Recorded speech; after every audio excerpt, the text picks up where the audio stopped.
when you keep talking, I wonder, what is your philosophy about life, sir?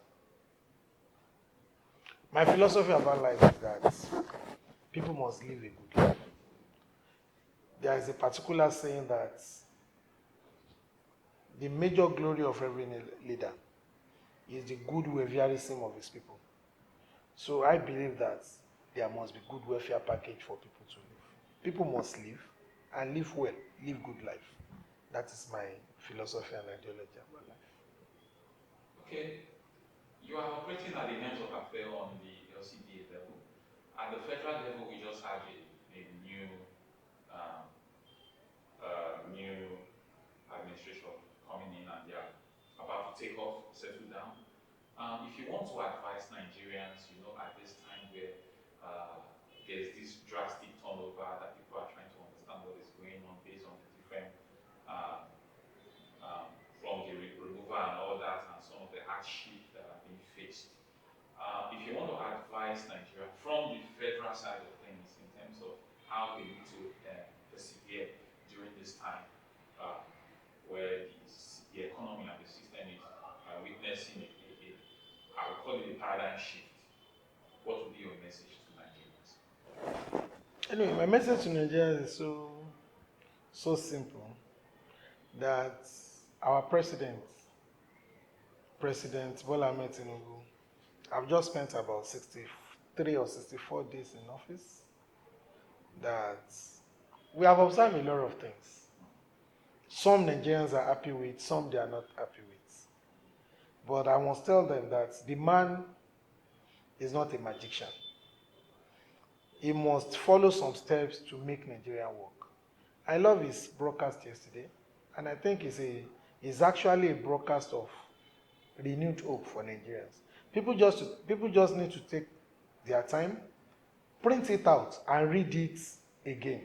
Not just listening to it. It's a statement that is full of issues and challenges facing our country.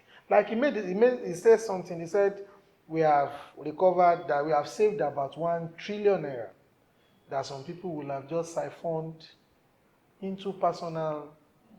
For a man to come out and declare what has been saved, that money is going somewhere since 1999.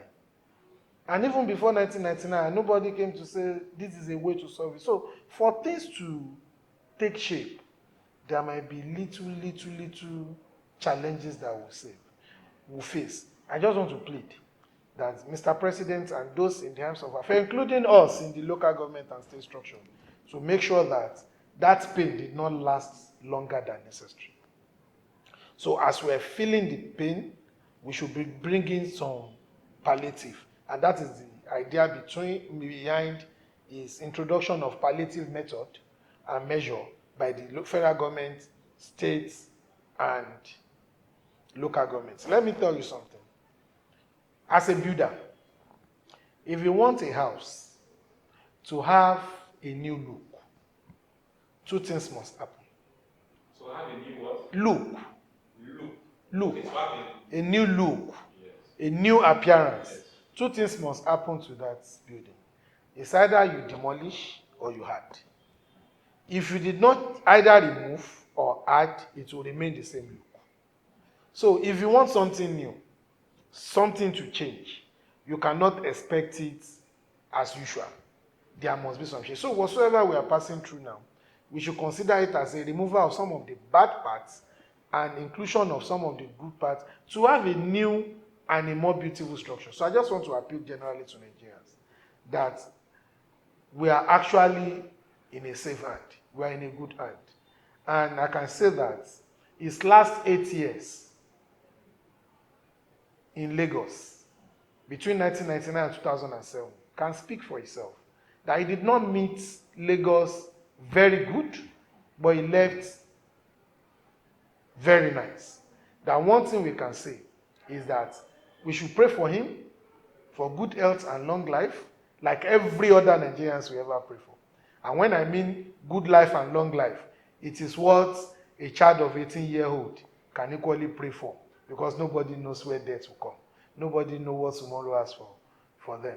For this man to bring out his genuine and sincere intention for this country and save us from our former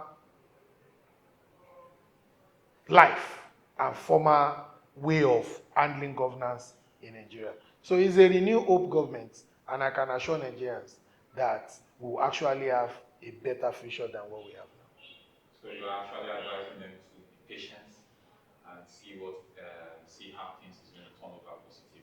Like I said, to be patient, while government equally look for a way to support while being patient. And that is the idea behind the palliative measures by the federal government, by the state government, and by local governments. Okay, thank you, sir. So as we let you go, your message for your residents and indigenes in the Bible FCDs.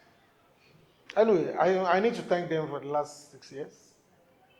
And I need to appreciate them for their support, their prayers. And those that have been putting us on our toes, I say thank you to. Those that have been criticizing us, God bless you. Don't stop doing that. It keeps us moving and moving fast. And I want to equally say this, that with them, I will do better. And with me here, I assure them of a better Igbo than I leave it. Thank you very much.